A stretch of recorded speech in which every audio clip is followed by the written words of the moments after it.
Apa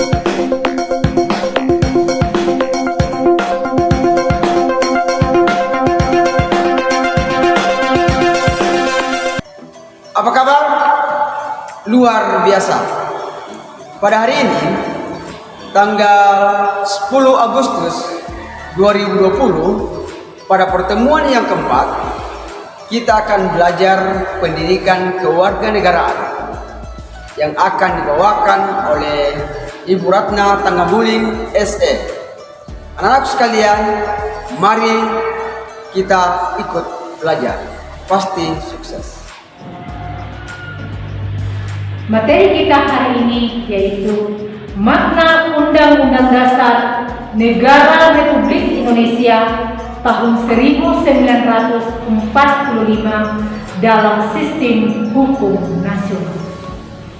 Tujuan pembelajaran, siswa dapat menghargai makna Undang-Undang Dasar Negara Republik Indonesia tahun 1945 secara adil sebagai bentuk sikap beriman dan bertakwa.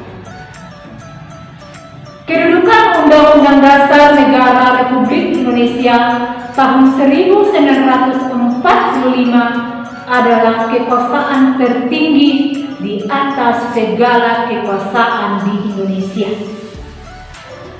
Fungsi Undang-Undang Dasar Negara Republik Indonesia tahun 1945 adalah sebagai sumber dari segala sumber hukum.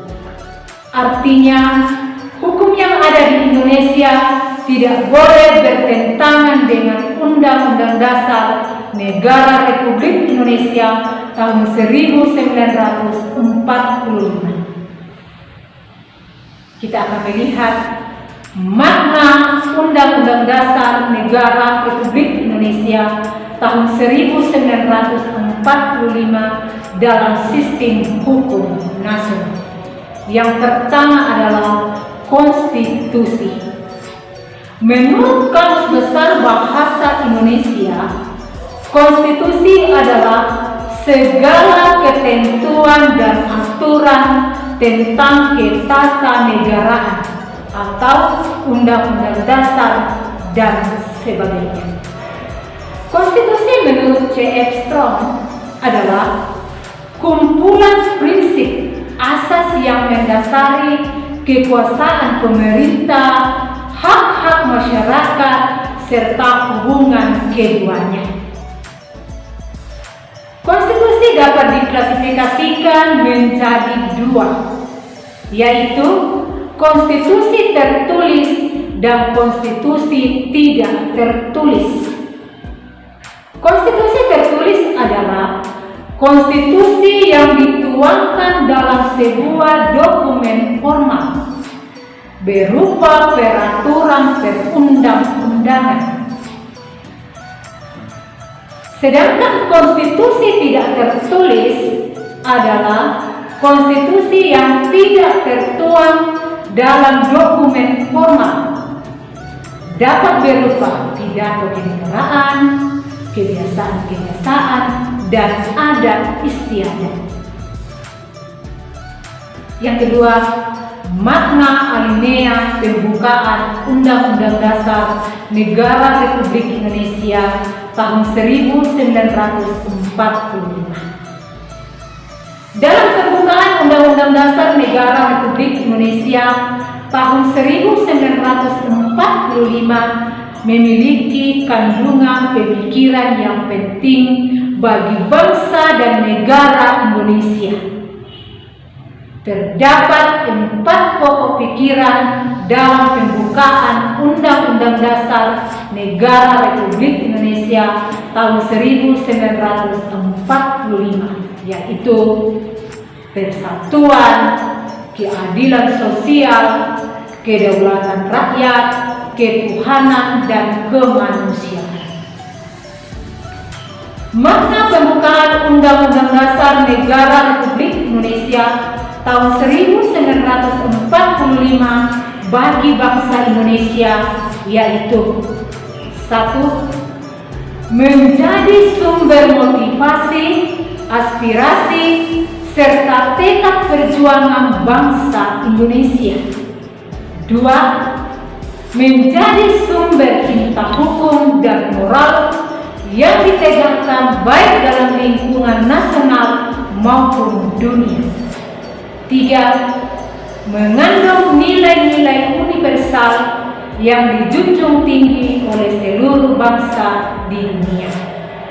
4. Mengandung nilai-nilai yang mampu mengikuti dinamika masyarakat dan tetap menjadi landasan perjuangan bangsa dan negara Indonesia. Yang ketiga, makna Undang-Undang Dasar atau batang tubuh. Pembukaan dan Undang-Undang Dasar atau batang tubuh merupakan satu kesatuan yang terpadu dan tidak dapat dipisahkan.